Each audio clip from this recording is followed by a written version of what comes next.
এই যে মাদারবোর্ডের আইসিটি আপনারা দেখতে পাচ্ছেন যে এই আইসিটি আগের যে আইসিটি নষ্ট ছিল, এখন নতুন একটি ভালো একটা আইসি লাগিয়ে মাদারবোর্ডটা ওকে করব। তো যারা আপনারা ডেস্কটপ ল্যাপটপ মাদারবোর্ড সার্ভিসিংয়ের ভিডিওগুলো দেখেন, সচরাচর আমাদের ল্যাব থেকে আপনারা রিপেয়ার করে নিতে পারবেন।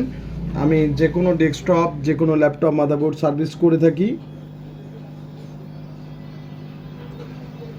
তো এটার হচ্ছে প্রসেসরের আইসিটি যে ছিল, এই আইসিটি নষ্ট রয়েছে। নষ্ট থাকার কারণে হচ্ছে পাওয়ার আসছিল, বন্ধ হচ্ছিল, হালকা একটু পাওয়ার নিয়ে বন্ধ হচ্ছিল।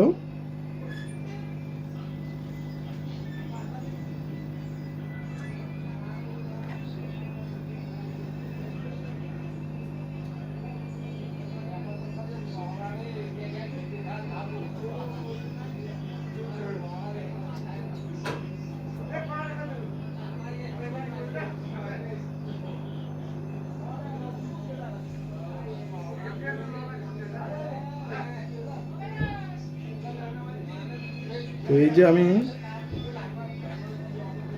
মাদারবোর্ডটিতে আইসিটি লাগাচ্ছি।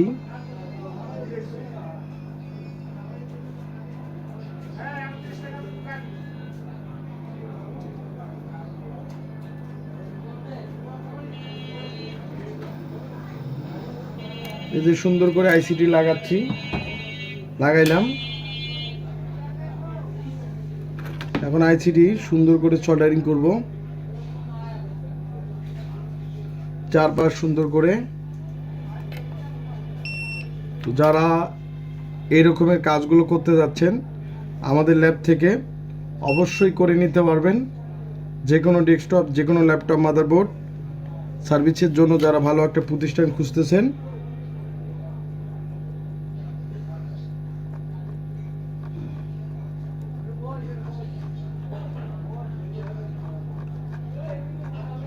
পিনগুলো অবশ্যই সুন্দর করে সোল্ডারিং করতে হবে।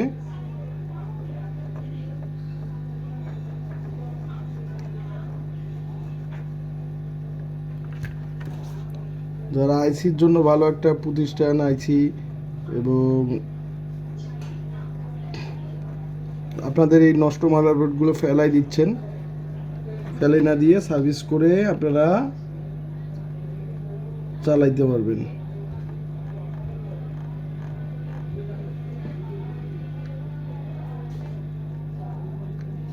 তো আমি আইসিটি লাগাইলাম, আপনারা দেখতে পাচ্ছেন যে আমি পুরো আইসিটি লাগাইলাম। এখন থিনার বা পেট্রোল দিয়ে সুন্দর করে পরিষ্কার করে, থিনার বা পেট্রোল দিয়ে সুন্দর করে পরিষ্কার করে মাদারবোর্ডটিতে পাওয়ার দিয়ে দেব। দেখতে পারলেন আমরা কিভাবে একটি আইসি লাগাইলাম।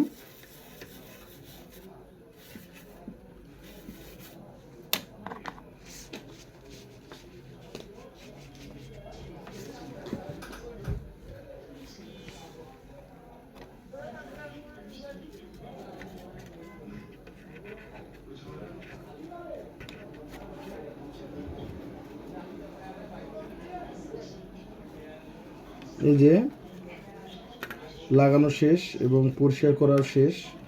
আপনারা দেখতে পাচ্ছেন যে আমি আইসিটি কিভাবে লাগালাম।